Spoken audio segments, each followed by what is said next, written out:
ప్రేక్షకులందరికీ నమస్కారం. ఈరోజు మన భారతదేశంలోని ప్రతి పౌరుడిని ప్రభావితం చేసే ఒక ముఖ్యమైన అంశం గురించి తెలుసుకోబోతున్నాం. మన న్యాయ వ్యవస్థ.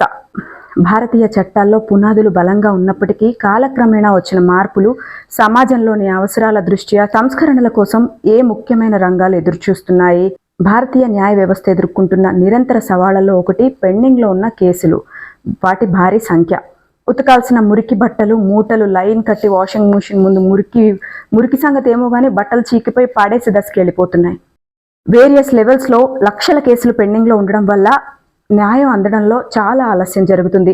ఇది న్యాయ సహాయం కోరుకునే వ్యక్తులను నిరాశపరచడం లాంటిదే. అదే కాకుండా మొత్తం వ్యవస్థపై ఒత్తిడిని కలిగిస్తుంది. దీన్ని పరిష్కరించడానికి వ్యవస్థాగత మార్పులు అవసరం. అనేక దేశాలతో పోలిస్తే భారతదేశంలో న్యాయమూర్తుల సంఖ్య చాలా తక్కువ. అంటే జనాభా నిష్పత్తితో పోల్చి చూస్తే తక్కువగా ఉంది. న్యాయమూర్తుల ఖాళీలను భర్తీ చేయడం, వాళ్ళ సంఖ్యను పెంచడం ఇమీడియట్గా జరగాలి. ఇంకా ఇన్ఫ్రాస్ట్రక్చర్లో ఇంప్రూవ్మెంట్స్ జరగాలి. చాలా కోర్ట్స్లో కోర్టు గదులు, సిబ్బంది, సాంకేతిక వనరులతో సహా తగినంత మౌలిక సదుపాయాలు లేవు. ఇప్పుడున్న టెక్నాలజీని పూర్తి స్థాయిలో వాడుకోవడం వల్ల సామర్థ్యం పెరుగుతుంది, కానీ మనం వాడుకోవట్లేదు. ప్రత్యామ్నాయ వివాద పరిష్కారం ADR విధానాలను ప్రోత్సహించాలి. కానీ అంటే ఇలా మధ్యవర్తిత్వం, రాజీ పడేలాగా మనం చేయడం, ఆర్బిట్రేషన్ వంటి విధానాలు సరైన కేసులను అధికారిక కోర్టు వ్యవస్థ వెలుపల పరిష్కరించడానికి యూజ్ అవుతుంది, కానీ పూర్తి స్థాయిలో ఎవరు వాటిని యూటిలైజ్ చేసుకోవట్లేదు.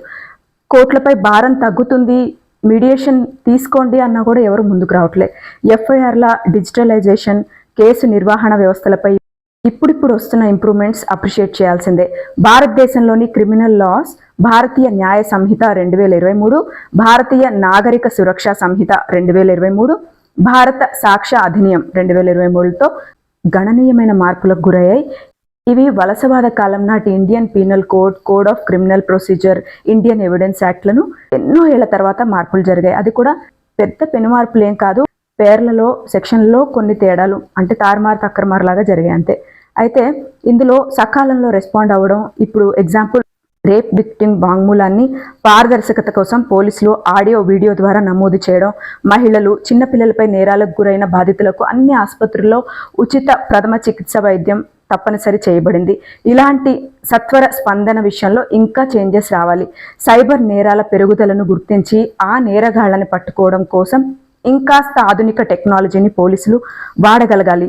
ఎలా అంటే దొంగలు చాలా ఒక 2 అడుగులు ముందుకేసి ఎడ్యుకేట్ అయ్యి ఉన్నారు, కానీ మన పోలీస్ సిస్టంలో చాలా వరకు అవేర్నెస్ తక్కువ ఉంది. ప్రతి పోలీస్ ఆఫీసర్కి దేహదారుఢ్యంతో పాటు వాళ్ళు స్ట్రెస్ని తట్టుకొని నిలబడే ఒక స్టామినా అండ్ కాంప్లికేటెడ్ కేసెస్ని సైతం ఈజీగా డీల్ చేయగలిగే నైపుణ్యాన్ని పెంచేలాగా ట్రైనింగ్ ఇప్పించాలి.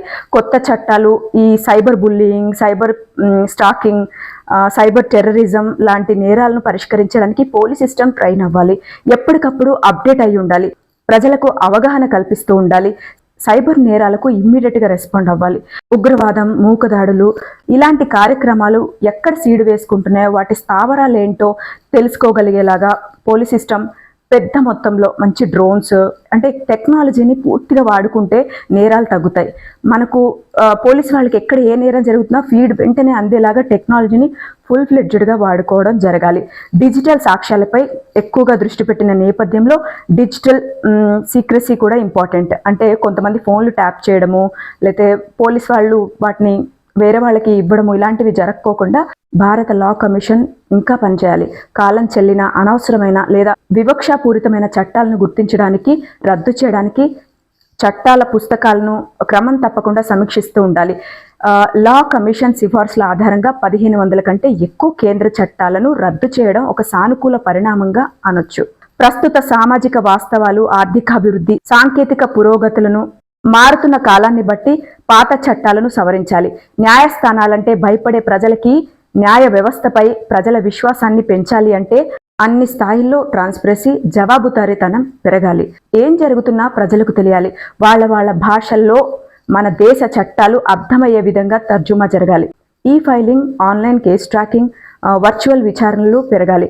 న్యాయ వ్యవస్థలో అనవసరమైన జోక్యాలు లేకోకుండా రాజకీయ నాయకుల ప్రభావం వాళ్ళ మీద పడకుండా పనిచేయగలిగినప్పుడు చట్టం సరిగ్గా అమలు జరుగుతుంది. న్యాయవాదులు, న్యాయమూర్తులు వృత్తిపరమైన నీతికి కట్టుబడి ఉంటూ మన వ్యవస్థని కాపాడే దిశలో మన యొక్క సమగ్రతను కాపాడడానికి ఎప్పుడు కృషి చేస్తూ ఉండాలి. మహిళలు, చిన్నపిల్లలపై నేరాలకు కఠినమైన శిక్షలు విధించడం, ట్రాన్స్జెండర్స్ని గుర్తించడం, వారి హక్కుల్ని గౌరవించడంతో పురోగతి సాధించినప్పటికీ చట్టాల అమలును నిర్ధారించడానికి, వైవాహిక అత్యాచారం లాంటి సమస్యలను సమగ్రంగా పరిష్కరించడానికి ఇంకా నిరంతర ప్రయత్నాలు జరగాలి. షెడ్యూల్ కులాలు, షెడ్యూల్ తెగలు, ఇతర బలహీన వర్గాల హక్కులను పరిరక్షించడానికి అవగాహన కార్యక్రమాలు, సామాజిక ఆర్థిక స్థితి కారణంగా న్యాయం నిరాకరించకుండా అందరికీ అందుబాటులో ఉండేలా చూడాలి. అన్యాయానికి గురైన పేదవాళ్ళకి పైసా ఖర్చు లేకుండా న్యాయం అందేలా అందుబాటులో ఉండాలి. చట్టాల సంస్కరణ అనేది నిరంతర ప్రక్రియ. నేరాల్లో ఇంప్రూవ్మెంట్స్ వచ్చాయి అంటే, ఒకప్పుడు తాళం వేసినా దొంగతనం చేసేవాళ్ళు ఇప్పుడు జస్ట్ ఫోన్లో ఒక చిన్న కోడ్ SMS ద్వారా పంపించి బ్యాలెన్స్ మొత్తం గుల్ల చేస్తున్నారు. నేరాల్లో స్మార్ట్నెస్ పెరిగినప్పుడు కామన్ సెన్స్తో మన చట్టాల్లో కూడా త్వరితగతిన వాళ్ళని పట్టుకునే యంత్రాంగం కూడా వినియోగించడం పెంచాలి. రాబోయే మార్పులను ఊహించి చట్టాల్లో మార్పులు చేర్పులు జరగాలి. సమాజ అభివృద్ధి, వాళ్ళ అవసరాలు, విలువలను ప్రతిబింబించే న్యాయ వ్యవస్థను సృష్టించడానికి న్యాయ రంగాల్లో నిరంతరం ఇంప్రూవ్మెంట్ జరుగుతూ ఉండాలి. భారతీయ చట్టంలో అవసరమైన మార్పుల గురించి మీ ఒపీనియన్ ఏంటి?